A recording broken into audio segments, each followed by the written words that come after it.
بئس العبد عبد یطلب الدنیا بالدین، بدترین انسان ہے جو دین کے نام پہ دنیا کمائے، بدترین انسان۔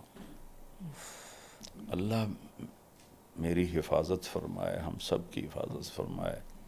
سب سے زیادہ جو میرے اوپر خوف ہوتا ہے وہ اس بات کا ہوتا ہے کہ اب میں اس پوزیشن میں ہوں کہ میں آپ کو ایک واقعہ سناتا ہوں، اچانک سے یاد آ گیا۔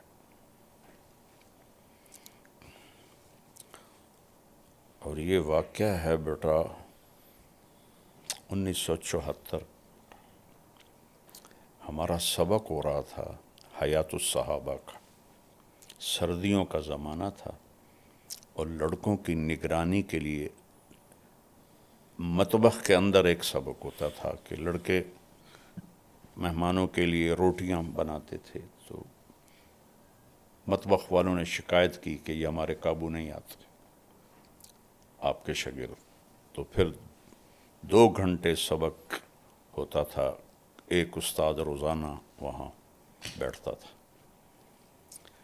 تو اس دن شدید سردی تھی اور مجھے نظرہ لگا ہوا تھا، اور میں نے کھدر کی چادر اوڑھی ہوئی تھی، اور شرڑ میرا ہو رہا تھا، اور نیچے ٹھنڈا فرش تھا، پانی بہتا تھا اس پر، قریب ہی آٹا گوندنے وقت کی جگہ تھی تو اس کا سیم وہاں تک تھا، اور اوپر چٹائی تھی پھٹی ہوئی، اور ہمارے استاد مولانا زار شاہ صاحب رحمہ اللہ، ان کو بھی شدید نزلہ تھا، تو وہ ٹیک لگا کے بیٹھے ہوئے تھے اس کی پلر کی۔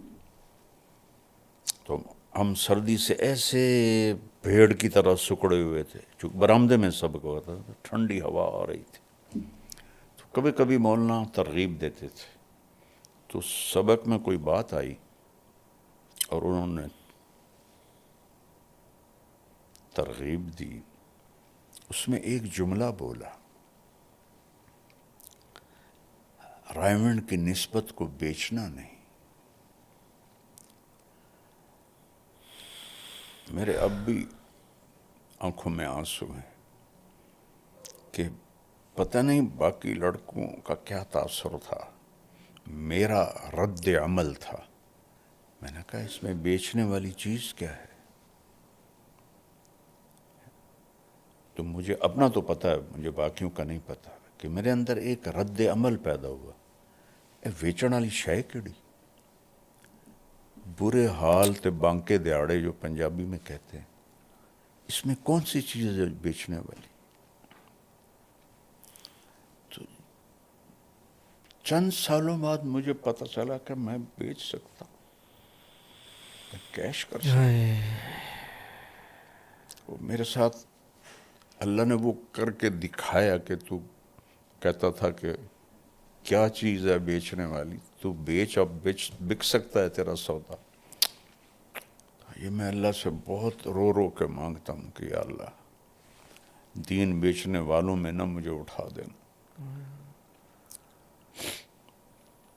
اللہ نے مجھے نیک نامی دی، بہت بڑی دولت ہے، شہرت دی، اچھی شہرت، بہت بڑی دولت، لیکن اس کے اندر بہت بڑا امتحان ہے بیٹا، بہت بڑا امتحان۔